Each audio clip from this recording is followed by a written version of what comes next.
I almost think everyone in their life knows someone like Ruben, or like has a Ruben in their life. A lot of it, I think, comes from, I wonder what it's like to be like that. I bet life's easier. There is something incredibly charismatic about people like this. They are so confident and they are so undeniably it. You feel a crackling in the room when you are around them. Those are the people that make us feel less alone. I certainly think that's what Niall gets from Ruben. There's something incredibly powerful about people who can make you feel like you're something. Here's to Niall Kennedy, a man who knows what he wants. And he takes it. The second you go to Ep4 and Niall's having sex in a car and he's a struggling writer, you're like, how the hell did this happen? We also have to kind of contextualize like where kind of Niall has gotten to in this moment. He's kind of interacting, at least sexually, with men. It's done in the shadows. It's done in the dark. He isn't living that life. He has all these great ambitions of becoming a writer. That isn't paying off. His living conditions are less than desirable. He's in a very incredibly fraught, bizarre, almost kind of codependent relationship with his mother. And then he learns that Ruben has been released from prison, which obviously is a huge catalyst for him for two reasons. One, I think, from a self-preservation point of view, how is Ruben going to react to me now that he's free and I sent him there? But two, it kind of, in a way, excites him.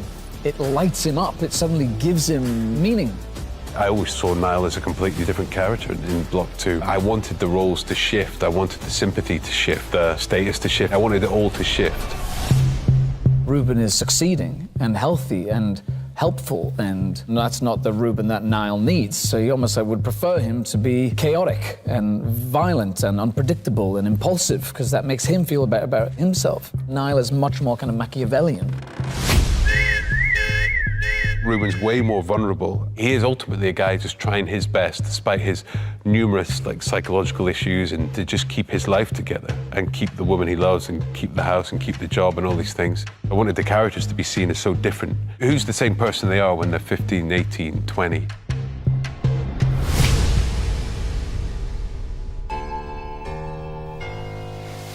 Don't move. You're going to kill me, Ruben. This is kind of the first time you get to see them in real time interact and talk about what's happened, why these two so estranged, where it all kind of starts here. But also, I mean, just thematically, like, it is a moment where Niall confronts him. I hate everything about you.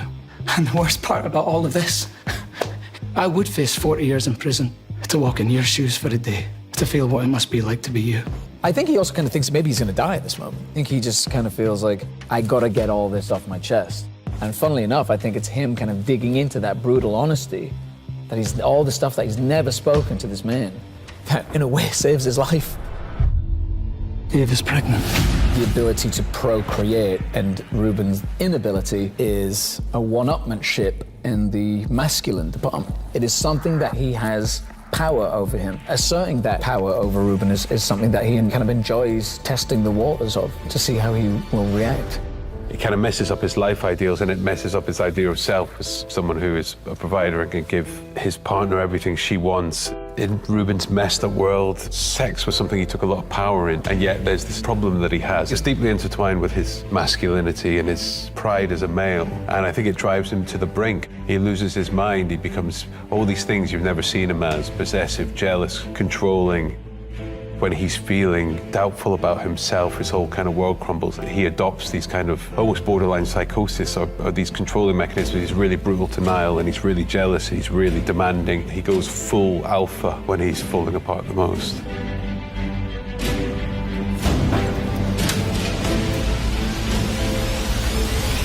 Episode 6 was the first episode I read. I saw that Niall spiraling downwards, that things that only just keep getting worse. The grip of addiction and self-loathing. He doesn't feel the success. He doesn't feel like he's achieved anything. Because, again, it's all tied to Ruben. There's an emptiness. Nothing is fulfilling him. The emptiness he tries to fill with substances and sex, destructive relationships. He is nosediving, I would say, in this episode. He is intentionally putting the plane in the ground. Albie is his exit from that. And just as he's getting his life together, the devil kind of shows up.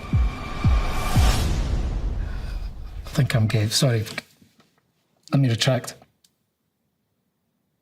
I'm gay. You're gay. I'm gay. He's not the world's greatest coming out. The way Niall is hardwired and his kind of neuroses are so vexed, and I think saying something doesn't necessarily lead to clarity and clearance. Anything else? I fucked Mona while you were away. Bert's my child. The whole thing is a mess, and I think it's a mess of people with their own sort of ideas and philosophies about life and their own repressions and sort of traumas kind of all intersecting at the same sort of awful point. The irony of now sleeping with Mona is that in a lot of ways he'd slept with her before, if you want to call it sex. It's wrong. When Ruben's feeling secure in himself as a man, he's happy to share his lady, but when he's not, it's an absolute assault on his character.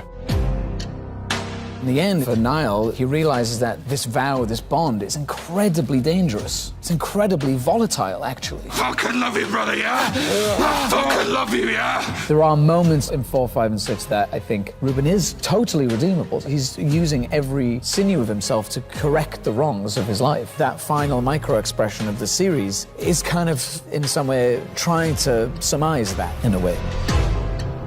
I always thought that they would kill each other at the end. They could never live with one another. They could only ever really be at peace with each other in death. Ruben was never supposed to have a good life. It wasn't written for him. Had his life turned out differently, had he not been dealt the hand that he was dealt, then he would have grown up to be a really good person, I think. I left the series liking him more than I expected to.